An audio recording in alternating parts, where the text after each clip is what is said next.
오늘 본문은 열왕기상 2장인데요. 다윗이 아버지 품으로 이제 들어가기 직전에 솔로몬에게 명령하는 것으로 시작이 됩니다. 다윗은 솔로몬에게 아버지 품으로 들어가려면 힘써 대장부가 되라고 유언을 합니다. 이제 어떻게 해야지 이 영적인 대장부가 될 수 있을까요? 첫째로 하나님 여호와의 명령을 지켜 행하라고 합니다. 1절서부터 이제 4절까지 보면요. 1절에 보니까 다윗이 죽을 날이 임박함에 그의 아들 솔로몬에게 명령하여라고 합니다. 그런데 죽을 날이 가까워진 다윗의 첫 고백이 무엇입니까? 2절처럼 나도 이제 세상 모든 사람이 가는 길로 가게 되었노니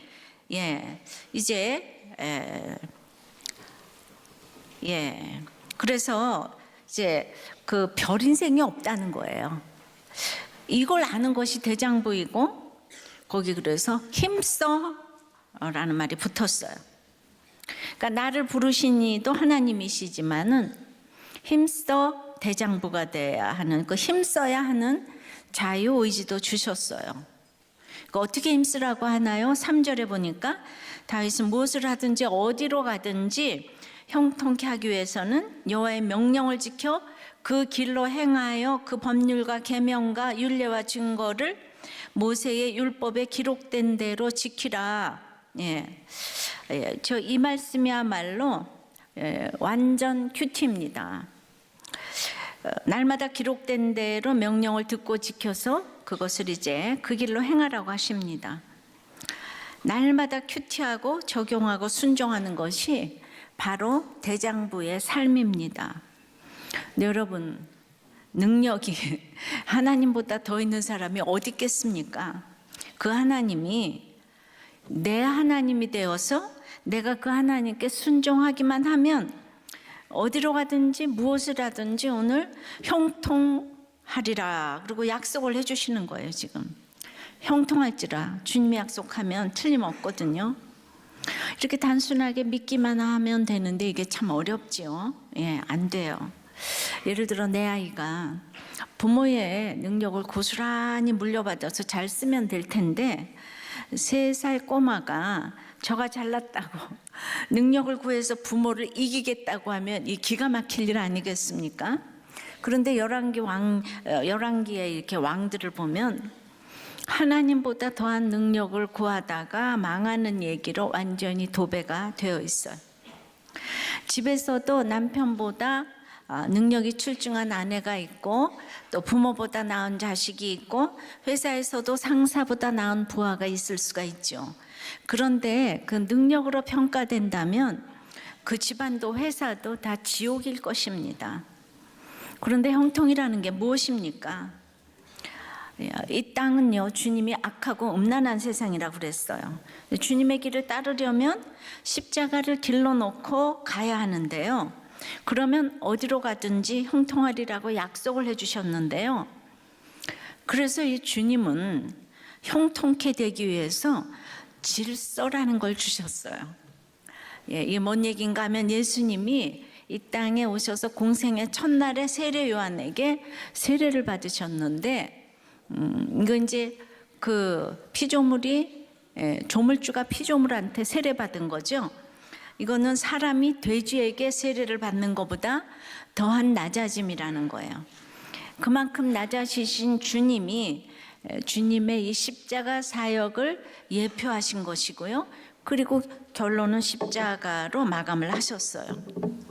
정말 이 땅에서 그러므로 이 질서는 참 위대한 것입니다. 예를 들어서 아내의 머리는 남편이고 남편의 머리는 그리스도예요. 그렇기 때문에 남편에게 순종하는 것은 그리스도에게 순종하는 것이고 그것이 질서라는 것입니다. 그러면은 이 질서를 잘 지키면은 그 인격에 순종하는 게 아니고 역할에 순종을 하게 되면 무엇을 하든지 어디로 가든지 형통케 된다는 거예요. 근데 형통의 분량은 사람에 따라 다 다를 것입니다. 지금 아버지 다윗의 형통과 그 아들 솔로몬의 형통이 다릅니다. 다윗은 15 광야를 건넌 근데 다윗의 형통이야말로 이 땅에서 가장 큰 형통인데요. 왜냐하면 예수님의 가장 찬란한 조상으로 자리매김했기 때문이에요. 근데 후에 부귀 영화를 이 땅에서 또 가장 크게 누린 솔로몬의 형통은 사실 다윗에 비하면 굉장히 빈약한 형통이에요. 그래서 이 부귀 영화 때문에 정말 아버지 품으로 못 들어갈 뻔하다가 겨우 턱걸이했어요. 그러면 이제 이 다윗의 인생을 좀 살펴보면요, 왜 이 사람이 이렇게 형통했는가? 연약한 환경에서 참 다윗이 연약한 환경이에요. 말째 아들로 태어나서 아무도 주목하지 않았고, 그러고 나서 이제 나중에 또 결혼을 했는데 첫째 아들 암논이 형제간 간음으로 죽었고요. 둘째 아들을 길르압은 병사를 했어요. 셋째 아들은 너무 잘생겼는데 반역을 했어요. 또 딸인 다말은 형제간 성폭행의 피해자였어요. 그 너무 심히 아름다워서 간음과 살인을 했던 그 여자 밧세바는 그 밧세바와 낳은 자식 또한 죽었어요. 정말 다윗의 인생은 솔로몬의 인생과 비교가 되지 않는 이 눈물과 수고와 슬픔의 인생이라고 이제 할 수가 있습니다. 그러나 이렇게 순종할 수밖에 없는 고단한 삶이 최고의 축복은 다윗에게서 예수 그리스도가 나왔기 때문입니다. 그래서 이 세상 사람으로서는 최고의 축복을 받았습니다. 그 눈물 골짜기의 그 길을 너무나 잘 통과했기 때문에 이 땅에서 가장 찬란한 형통의 소유자가 되었습니다. 그런데요, 그 하나님은 사무엘하 7장에서 그 내 몸에서 날 자가 후계자라고 솔로몬을 계시해 주었어요. 역대상 22장과 사무엘하 12장에서도 후계자로 솔로몬을 계시해 주셨어요. 그러나 이 솔로몬이 가장 영적인 아들임을 인정하기에는 굉장히 도덕적인 그 부담이 있었을 것 같아요. 왜냐하면 밧세바와의 사위에서 나온 아들이 왕이 된다면 늘 그 자기의 과거를 항상 생각나게 하지 않겠어요? 그리고 이제 암논, 길르압, 압살롬 세 아들이 다 죽고 가장 잘생긴 아들 아도니아가 하나 지금 남았는데 잃고 싶지 않았을 것 같아요. 지난주에 제가 아도니아 설교를 했는데 너무 잘생기고 인격도 훌륭하고 잘났고 모든 걸 완벽하게 갖춘 아들이었어요. 그러니까 이 아들이 지금 반역을 일으켰거든요. 근데 암논까지 죽으면 어떡하나 두려웠을 것 같아요. 그래서 솔로몬이 너무 연약해서 솔로몬이라고 입에 담기도 싫은 거예요. 그런데 그 솔로몬으로 약속받고 맹세까지 했어도 그래서 아니기를 바라면서 그 아도니아에게 힘을 실어주는 마음이 이해가 됩니다. 그래서 지금 오늘 이제 솔로몬에게 그 마지막 아주 이제 그 왕권을 이양하면서 지금 유언을 하는데, 평강 여호와께서 사랑하시는 자라는 뜻의 이름을 가진 이 솔로몬의 출생은요, 사실 놀라운 은혜로 다윗 왕가가 회복되는 계기가 된 거예요. 그것은 단순히 밧세바를 위로하는 차원이 아닌 사죄와 구원을 허락하신 하나님의 사랑과 긍휼을 밧세바로 하여금 체험케 하신 건 맞거든요. 그런데도 계속 아니야 이런 마음이 드는 거야. 이해되십니까? 그런 게 있어요. 그래서 이거는 이제 여자 문제와 같은 치명적인 약점이라기보다도 자기의 죄가 너무 커서 나는 안 돼 하고 손사래를 치는 거하고 이렇게 마찬가지 같아요. 그래서 우리는 끊임없이 도덕과 구원 사이에서 갈등을 하는 거예요. 예수 믿었는데도 내가 그렇게 간음했는데, 내가 그렇게 살인했는데 나까짓게 자꾸 이런 생각이 들어요. 우리에게도 이렇듯이 인정을 해야겠는데 인정하고 싶지 않은 일들이 그렇게 있을 수 있습니다. 4절에 솔로몬에게 말씀을 지켜 행하면 왕위에 오를 사람이 내게서 끊어지지 아니하리라 했거든요. 하신 말씀을 확실히 이루시는 하나님이세요. 그러니까 결국 나중에요, 다윗의 자손을 통해 예수님이 이제 오시거든요. 그러니까 이보다 더 큰 축복이 없고 이게 바로 대장부의 형통함입니다. 그런데 그 영적 자녀를 알아보는 것은 다윗도 이렇게 끝까지 힘들었어요. 죽을 날이 임박해서야 솔로몬을 영적 자녀로 확정했어요. 그 직전에. 이거는요, 우리 창세기에 아브람과 이삭과 야곱이라는 사람이 있는데, 야곱도요 그 모범생 요셉을 후계자로 생각을 했어요. 계속 성경에는 요셉의 얘기로 도배가 돼 있어요. 우리 사람들도 총리 대신 요셉 너무 좋아해요. 근데 맨 마지막에 시아버지하고 며느리하고 동침한 넷째 아들 유다를 예수님의 계보로 알아보게 돼요, 야곱이. 그 요셉이 아니고 유다였다는 거예요. 그러니까 여기도 지금 그 잘난 아도니아가 아니고 연약한 솔로몬이라는 거예요.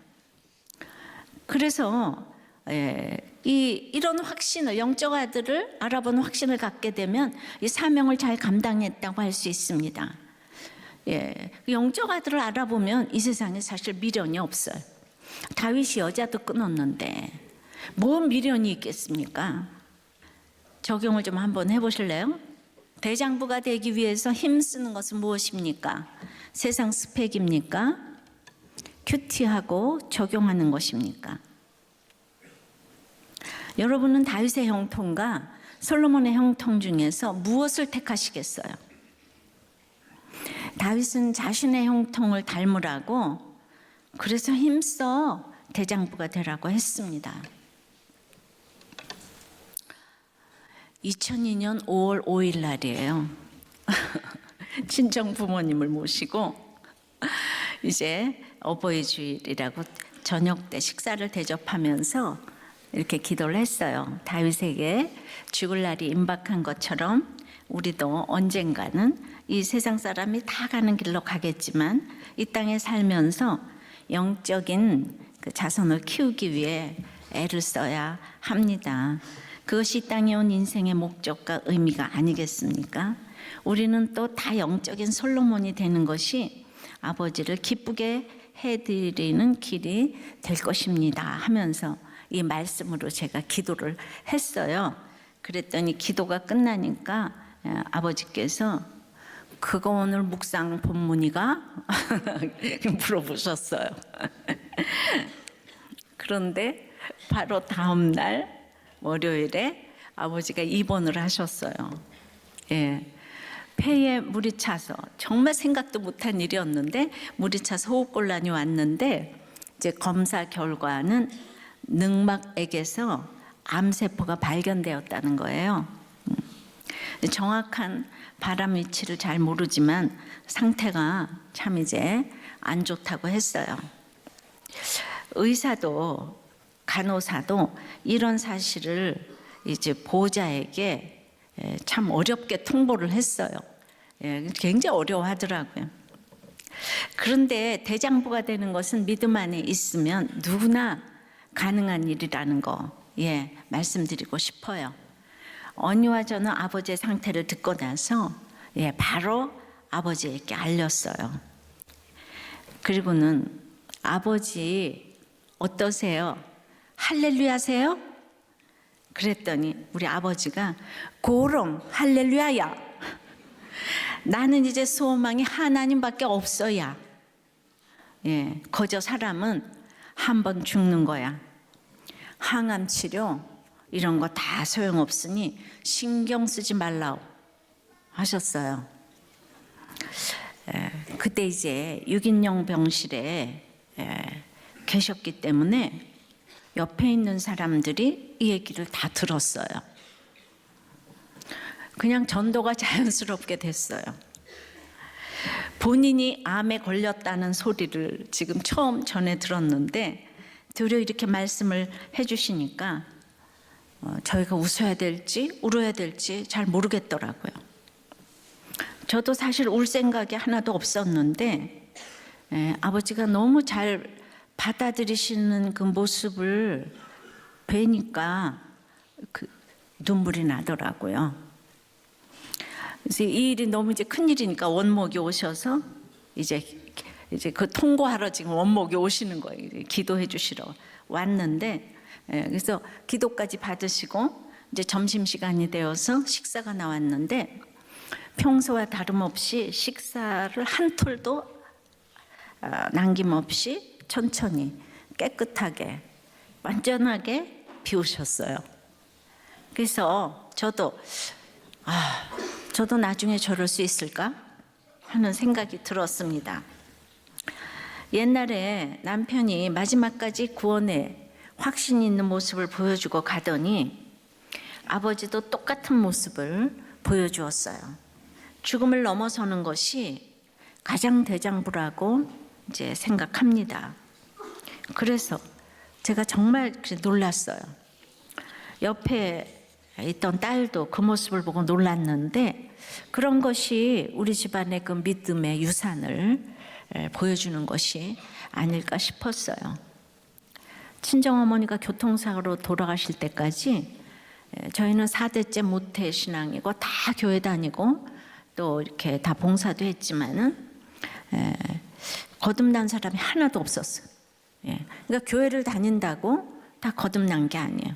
그런데 이제는 아버지도 구원의 확신함을 가지시고 딸들도 다 구원받았으니까 몇십 년이 지나서라도 엄마의 기도가 이루어진 것을 이제 감사드리죠.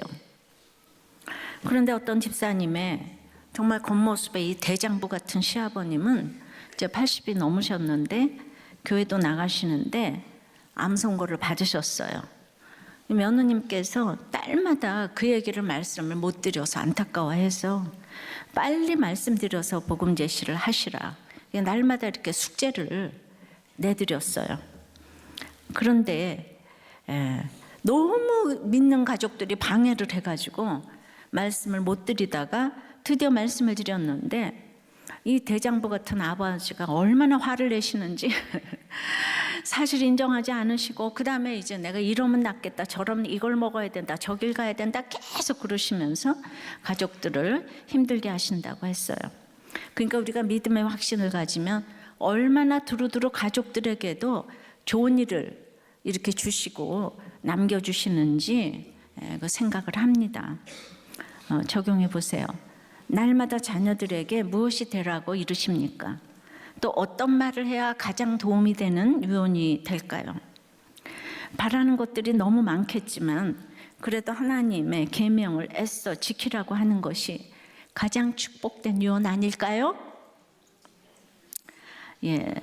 대장부 두 번째는 사적인 감정을 버리고 이기심을 버려야 합니다. 5절 6절에 그 스루야의 아들 요압이 내가 행한 일, 곧 이스라엘 군대의 두 사령관 넬의 아들 아브넬과 에델의 아들 아마사에게 행한 일을 내가 알거니와, 다 죽였죠.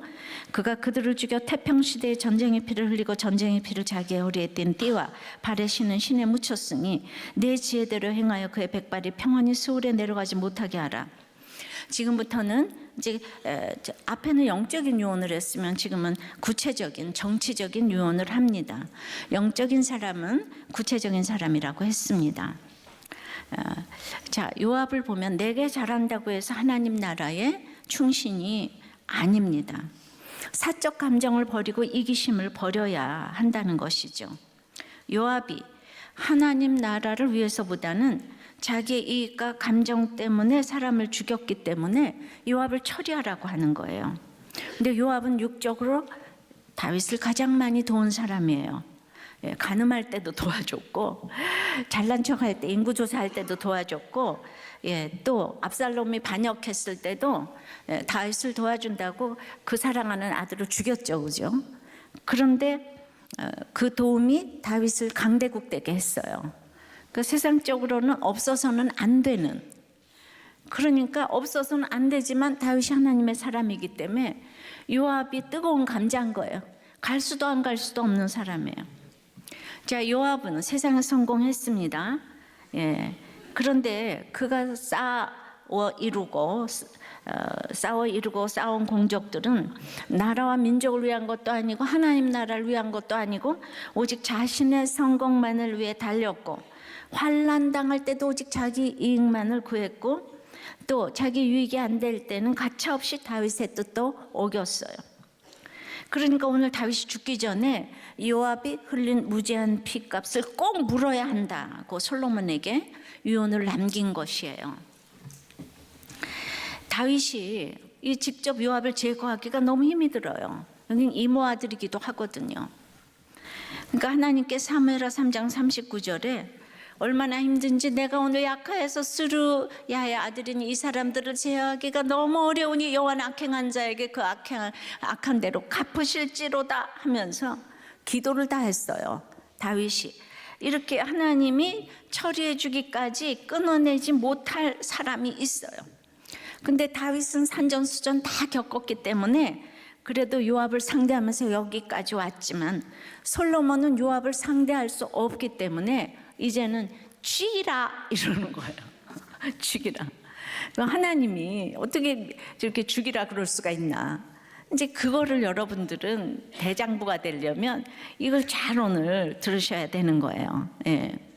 그래서 그 당시 19살 솔로몬이 지혜가 뭐가 많았겠어요.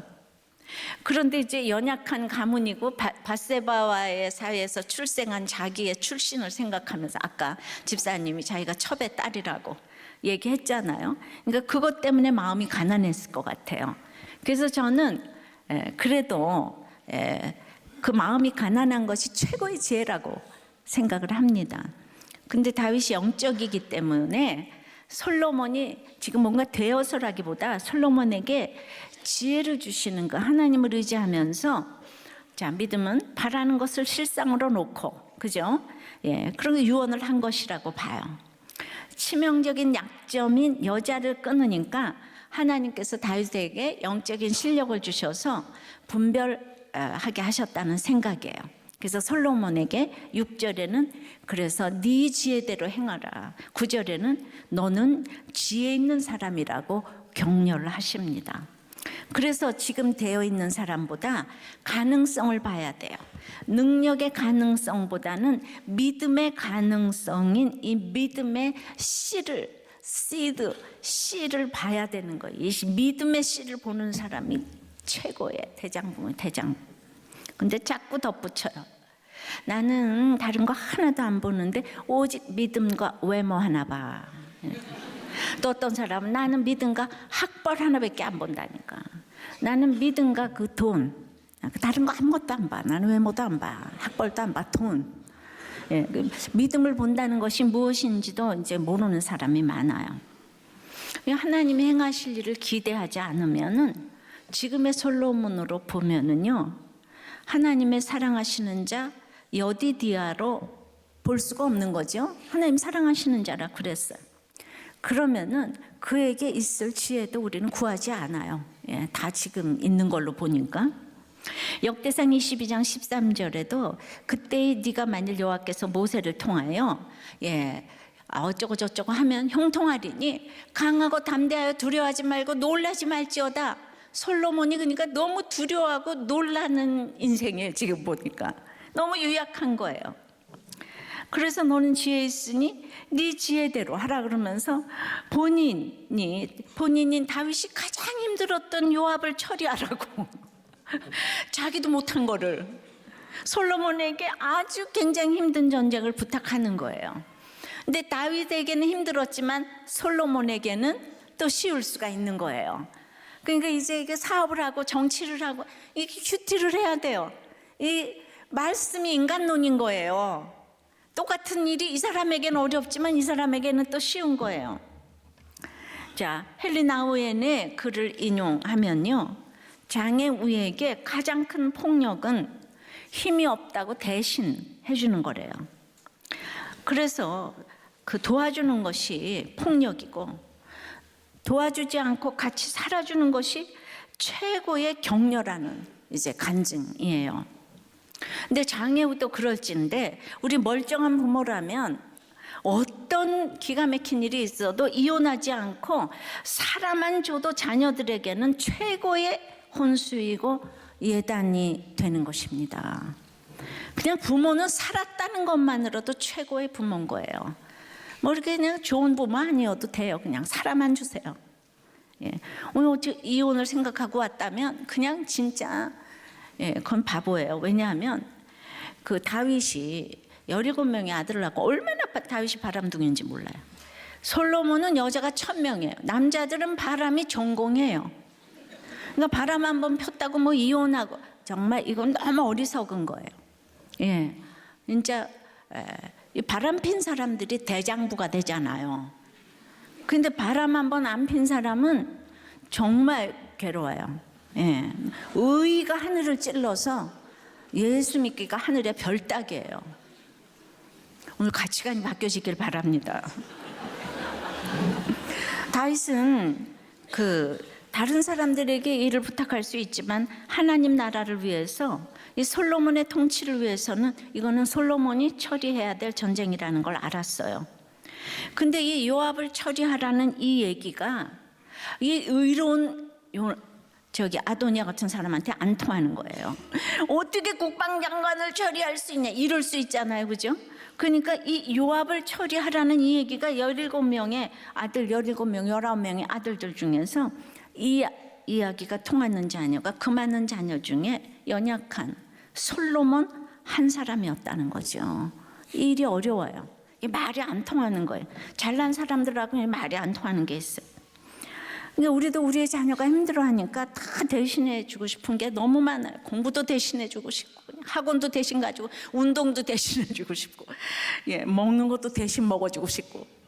그러니까 일일이 쫓아다니면서 입에 넣어주고 손이 되고 발이 되어주는 것이 필요할 때도 있지만 항상 그런 것이 돕는 건 아닌 거예요.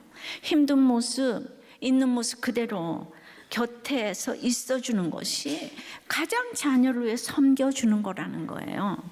그래서 솔로몬에게 이것을 이제 맡기는 겁니다. 근데 지난주 열왕기상 1장에서 그 잘난 아도니아는 자신에게 도움이 될 사람들만 불렀어요. 솔로몬과 다윗이 잘못할 때마다 목숨을 걸고 진언하는 나단 선지자는 쏙 뺐어요. 이 대장부가 되려면 사적 감정을 다 버려야 되는데 모두들 내게 유익한 사람만 찾습니다. 영적으로도 마찬가지입니다. 우리들 교회는 큐티하는 교회고 적용과 간증이 풍성합니다. 그러니 이제 다른 사람들의 깨달음과 적용을 이제 내 것처럼 생각할 수 있어요. 그래서 이제 우리가 어떤 적용을 합니다. 집에 가서 배우자에게, 자녀에게 합니다. 그럼 우리가 또 다 같이 들었기 때문에 그거 적용이지? 이렇게 또 물어봅니다. 그럼 김이 팍 세잖아요. 내가 잘못했다고 그랬는데 그거 적용이지? 교회에서 시켜서 적용하는 거지? 이렇게 물어보니까 김이 팍 새는데, 그때 김이 새면 안 되는데 흉내냈기 때문에 김이 새는 거예요. 자기 게 아니기 때문에. 그러니까 우리는 뭘 하나 해도 알아주기를 너무 바라는 거예요. 진짜 알아주기를 바라는 거예요. 그래서 가장 거룩한 적용은, 그래서 내가 한 일이 생각이 하나도 안 나는 거예요. 그런데 아도니아하고 이제 요압은 이제 뒤에 보면 이렇게 자신을 죽일까봐 그냥 유예기간을 주는데도 막 두려워서 제단불을 잡았어요. 성전에 들어가서 제단불 잡으면 살려줄까 해서. 그러니까 정말 진짜 대장부는 아닌 거죠. 아주 비겁한 거죠, 그죠? 동생의 자리나 탐하고, 그 아도니아처럼 전쟁을 하는 것이 아니라 하나님께서 하신 말씀을 받아들이는 사람인 거죠. 말씀을 적용했을 때 그 말씀에 따른 고통과 상관없이 말씀에 반응하는 것이 이제 대장부입니다. 적용해 보세요. 공동체와 구원과 또 내 자리의 유익 중에 무엇에 더 관심이 있습니까? 그러니까 이제 다윗도 이 하나님의 나라 공동체 때문에 이제 유언을 하는 거잖아요. 그래서 지금 이렇게 죽일 사람도 있고 벌할 사람도 있다고 그러는 거잖아요. 자, 근데 가정과 공동체에서 전쟁의 피를 흘리게 한 나의 야망과 의로움은 무엇인지요? 여러분은 영적인 것이 육적인 것을 믿으세요? 자, 대장부 세 번째는 공적과 가실에 맞게 보상과 징계를 해야 되는 거예요. 7절에 보면 바르실레의 아들들에게 은총을 베풀라고 하네요. 그가 누군가 하면요, 다윗이 가장 약할 때 다윗을 도운 사람이에요. 우리가 일평생 살면서 어려웠을 때 물질적으로 영적으로 도움을 이제 받을 수가 있습니다. 큰 위로가 되지요. 내가 가장 어려울 때 나를 도운 사람은 평생 기억해야 합니다. 그것이 사람의 도리예요. 그런데 바르실레가 다윗을 도운 것은 다윗이야말로 하나님이 택한 사람이라는 것을 알았기 때문이죠. 외모나 능력과는 상관이 없이 중심을 보고 말씀으로 행한 것입니다.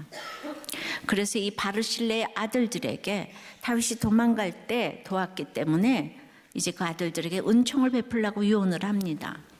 그래도요, 은총을 베푸는 것은 그래도 어렵지 않잖아요. 그런데 반면 다윗이 망했을 땐 저주하다가 권력을 회복하니 용서를 구하는 기회주의자, 바로 8절에 언급되는 시므이예요. 자기 생명 재산밖에 모르니까요. 근데 9절에 보니까 그를 무죄한 자로 여기지 말라고 합니다. 그래서 그리스도의 공동체를 바로 세우기 위해서는 유죄한 자에 대한 치리와 권징은 반드시 필요합니다. 시므이는 이제 다윗이 도망갈 때 돌을 던지면서 사울을 내쫓은 살인자라고 욕을 했어요. 다윗의 부하가 그런 시므이를 죽이려고 할 때 가만두라고, 저와 조롱하는 것도 하나님의 허락하심이라고, 내가 견디면 하나님께서 축복하시지 않겠냐고. 예, 그래서 이제 시므이가 겨우 목숨을 유지했거든요. 근데 왕위로 복귀하니까 1000명을 데리고 와가지고 또 용서해달라고 해요. 굉장한 기회주의자 아닙니까? 시므이를 생각해 봤어요. 그도 나름 믿음 있는 사람이에요. 우리처럼 교회를 다니고 묵상도 하고 기도하면서 묻고 또 물었을 것 같아요. 그런데 내가 소유하고 싶은 것이 포기가 되지 않아서 하나님의 음성을 내가 원하는 쪽으로만 들으려고 하는 사람이에요. 이 사람은 굉장히 경건합니다. 예, 왜냐하면 그 밧세바하고 이제 불륜을 행했기 때문에 막 사울 쪽에 색혀서 다윗에게 돌을 던지면서 이 비루한 자요, 비루한 자요. 굉장히 경건해요. 아까도 말했지만 바람 핀 사람은 자기 죄를 알잖아요. 근데 사울은 바람을 안 폈어요. 다윗은 바람을 폈는데. 그러니까 사울이 계속 다윗 죽이려고 평생 쫓아다니잖아요. 이 세상에 무서운 사람은 의로운 사람이에요. 내가 의로운 사람하고 살아봐서 알아요. 그래서 저는 우리 남편이 바람 피는 게 소원이었어요. 얼마나 판단과 그냥 옳고 그름의 화신인지. 그에 비해 다윗이 아주 악한 일을 저질렀잖아요. 그런데 나단 선지자를 통해서 하나님은 다윗을 벌하지 않으셨어요. 죄를 깨닫게 하셨어요. 그러니까 하나님은 이렇게 범죄를 막지 않을 때가 많은 걸 보게 돼요. 예를 들어서 아예 밧세바를 뭐 끊게 하시든지, 목욕하는 장면을 못 보게 하시든지, 또 우리아에게 들키게 하시든지, 이러지 않고 다윗이 죄 짓는 장면을 다 우리에게 공개하셨잖아요. 근데 그렇게 죄를 지었어도 자신의 죄가 주의 긍휼과 자비로 깨달아진 거예요. 근데 그랬기 때문에 다윗이 붙들고 갈 백성들의 그 아픔을 채울할 수 있게 된 거죠. 그래서 고난이 축복인 거예요. 하나님이 나에게 주신 그 어떤 저주도 나에게 주신 사랑보다는 크지 않아요. 내 죄보다 중한 고난은 없습니다. 그러므로 죄로 인한 저주와 고난을 두려워할 것이 아니고 주의 긍휼과 자비로 내 죄를 깨달아야 합니다. 사울이 죄를 깨닫지 못하잖아요. 그런데 그냥 다윗은 내가 그러라, 나단이 와서 이렇게 정죄할 때. 그러니까 죄에 대한 체감 온도가 클수록 대장부가 되고 형통케 된다고 말씀하십니다. 내 죄에 대한 거. 근데 정말 이 죄를 다 모르는 거예요. 그러나 시므이가 어땠습니까? 지금 다윗도 용서를 해주고, 왜냐하면 1000명 들고 이끌고 왔기 때문에 용서했어요, 다윗이. 그리고 솔로몬한테 맡겼지만은 자기 죄에 대해서 아파하고 돌이켰다는 구절이 없어요. 39절에도 보면 솔로몬도 지혜롭게 3년이라는 기간을 기다렸어요.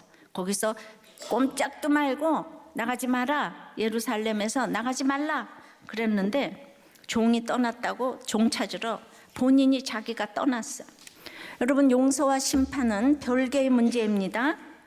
그래서 이 권징과 치리는 이렇게 받아들일 수밖에 없을 때, 명분이 있을 때 해야 돼요. 솔로몬이 콱 가서 죽인 게 아니에요. 또 기간을 줬어요. 근데 회개가 안 되니까. 그래서 이런 감정적으로 권징을 하면 안 되는 거죠. 심판할 수 있는 위치에서 쓸 수 있는 권리를 쓰지 않는 사람이 진정한 대장부이고 이제 형통케 되는 길인 거예요. 우리도 우리들 교회 와서 죄사함 받았어요. 목장에 갔어요. 양육 받았어요. 그런데 다들 되는 게 뭐가 있냐 그러면서 떠나는 사람도 있어요. 딱 3년이 그런 시간 같아요. 이거 다 해봤으면 그 다음에 뭐가 돼야 돼. 안 되면 뭐 끝까지 기회를 주었지만은 이렇게 안 되는 사람이 있는 것 같아요. 근데 이 모든 오늘 말씀을 들으면서 내 옆에 있는 사람들 중에서도 뭐 바르실레 뭐 적용해야 되겠지만, 더 중요한 건 내 속에서 잘라내야 될 요압과 시므이와 또 북돋아야 될 바실레가 있는 부분은 무엇인지 묵상을 하고 적용해야 되는 거예요. 요압의 사적인 감정과 이기적인 마음, 그리고 시므이의 기회주의는 다 잘라내야 된다는 거예요. 내 속에도 무죄 같으나 유죄가 있어요. 바로 이것이 대장부가 적용할 일이에요. 그래서 적용해 보세요. 내가 평생 기억해야 할 하나님이 베푸신 은총은 무엇이고, 은총을 기억해야 할 사람은 누구입니까? 내 속에 무죄 같으나 유죄인 것은 또 무엇이 있을까요? 남보다 내 자신을 치리해야 될 이런 사적인 감정과 기회주의와 이기주의는 무엇인가요?